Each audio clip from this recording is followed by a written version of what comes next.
Hello everyone, how are you guys and welcome back to my channel Biology Billy.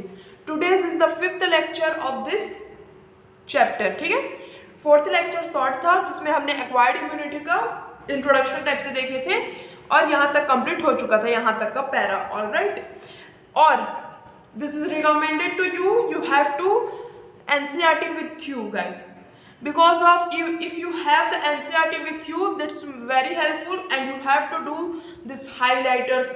ठीक है, NCERT तो बहुत important है, सबको पता है. ठीक है, तो you have to do this work. All right, now let's start it with this. Each antibody molecule has 4 peptide chain. हम लोग इसने यहाँ तक कर चुके थे guys. This is recommended to you. You have to attend all the lectures from this chapter because this is help to you. Okay, you have to watch each and every chapter from the beginning, so this is very good. And if you already study, no matter where you are watching the videos. All right, so let's start. Each antibody molecule has 4 peptide chain. जितने भी antibodies के molecules हैं वो 4 peptide chain से बने रहते हैं. ठीक है, 2 छोटा होता है उसको हम लोग लाइट चेन बोलते हैं और 2 बड़ा होता है, 2 लॉन्गर होता है, लंबा होता है. This is called what your heavy chain. ठीक है, इसमें दिया है this is what your heavy chain already दिख रहा है. ठीक है, और this is what your slide chain जो छोटा दिख रहा है. इन दोनों के बीच में क्या रहता है? Anti binding site. और ये दोनों किससे अटैच होते हैं? डाइसल्फाइड से. ठीक है, देख रहे ना ऐसे disulfide. Hence and antibodies represent as H2L2. Important है. नीट में कैसे क्वेश्चन पूछ देता है कि यहाँ पर दे देगा कि एंटीबॉडीज किस फॉर्म में अरेंजमेंट होता है, तो आपको पता होना चाहिए कि 2 हैवी चेन होता है और 2 लाइट चेन. कार्ड इसमें से जो पर्टिकुलर पिक्चर है ना इसको याद देख लो एक बार. ठीक है, याद हो जाता है. तो इसमें क्वेश्चंस कैसे आ जाएंगे? जैसे H4L4 दे देगा, H4 H10 H2 L3, तो ऐसे टाइप का दे देगा क्वेश्चन. लेकिन you have to do this. What is the H2L2. ठीक है, different types of antibodies are produced in our body. IgA, IgM, IgE, IgG are some of them. A cartoon of an antibody is given in figure. ठीक है, already बता चुकी. हमारे bodies में बहुत सारे ऐसे एंटीबॉडीज प्रेजेंट होते हैं. That is your IgA, IgM, IgE, IgG. और इसमें से सबसे जो ज़्यादा और जो सबसे रहता है that is your what? IgM. ठीक है, because of this antibodies are found in the blood. The response is called an humoral immuno response.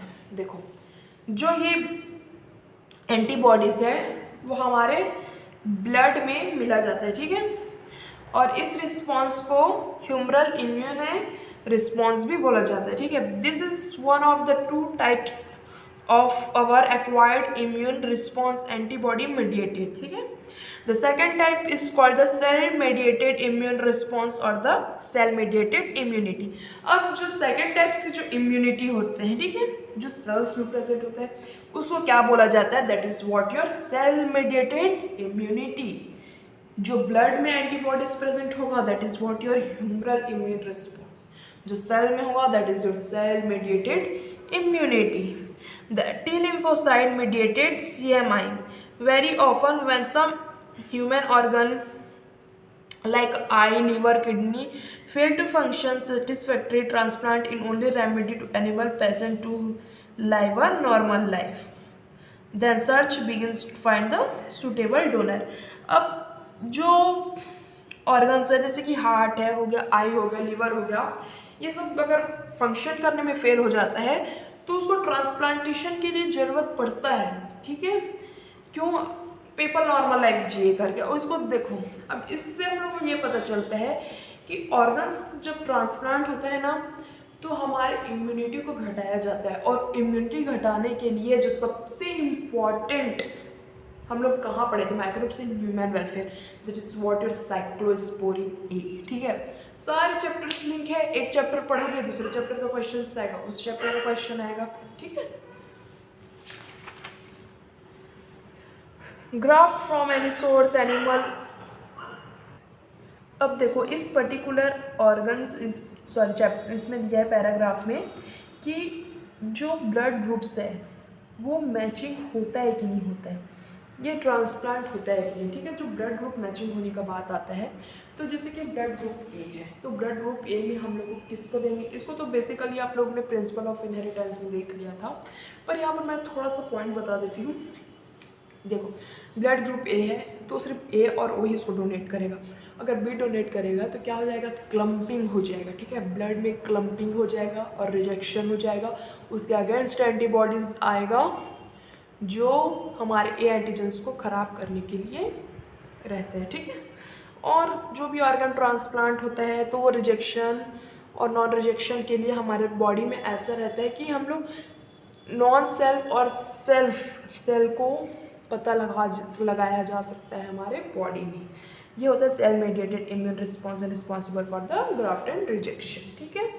अब देखो, एक्वायर्ड इम्यूनिटी में there two important types of your immunity, that is what your active immunity and the passive immunity. What is active immunity? When the host exposed to antigen which may be formed living or dead microbes in other proteins, antibodies produce the host body. This type of immunity is called active immunity. Active immunity is a slow to give a full effective response. Injecting microbes deliberately during the immunization or infections organism gaining access during natural infection induce active immunity. देखो, active immunity क्या होता है, naturally हमारे body में produce होता है। ये बहुत स्लो प्रोसेस है, बहुत धीरे धीरे होता है, लेकिन क्या है, हमेशा जो स्लो होता है वो लॉन्ग लास्टिंग जाता है, ठीक है। तो ऐसे समझो, एक्टिव प्रोसेस स्लो डिफरेंट, थोड़ा सा ट्रिक लगा के पढ़ो। कैसे, एक्टिव है तो उसका जस्ट अपोजिट स्लो हो जाएगा, ठीक है। और स्लो है लेकिन यहाँ पर क्या करता है, वो लॉन्ग लास्टिंग के लिए यूज होता है, ठीक है। When ready-made antibodies are directly given to the protect the body against foreign antigens, it is called passive immunity, ठीक है। जब रेडीमेड एंटीबॉडीज, हाँ, जब हम अपने बॉडी में डालते हैं, ठीक है, किसी भी तरीके से, उसको बोलते हैं पैसिव इम्यूनिटी। इसका एग्जांपल होता है मदर मिल्क, ठीक है, उसमें कोलेस्ट्रॉल प्रेजेंट होता है और सबसे ज़्यादा इम्पॉर्टेंट एंटीबॉडीज है, that is your what, IgA, ठीक है। ये बेबी के लिए बहुत ज़्यादा इंपॉर्टेंट होता है, मदर फर्स्ट मिल्क, कोलेस्ट्रॉल, ठीक है। The fetus also receive the antibodies from their mother through placenta during pregnancy. जो fetus होता है वो बहुत सारे antibodies अपने मदर से ले लेता है during pregnancy placenta के द्वारा, ठीक है। These are the some example of your passive immunity. All right guys, इतना तो आप लोगों को clear हो ही जाना होगा. So keep revise from of your previous topics, and tomorrow onwards we will study the vaccination, immunization, allergies, autoimmunity, immune system तो हम लोगों का हो ही जाना है कंप्लीट, ठीक है। फिर कैंसर पढ़ेंगे, दैट्स इट, ठीक है। So keep study, be happy and thanks for watching.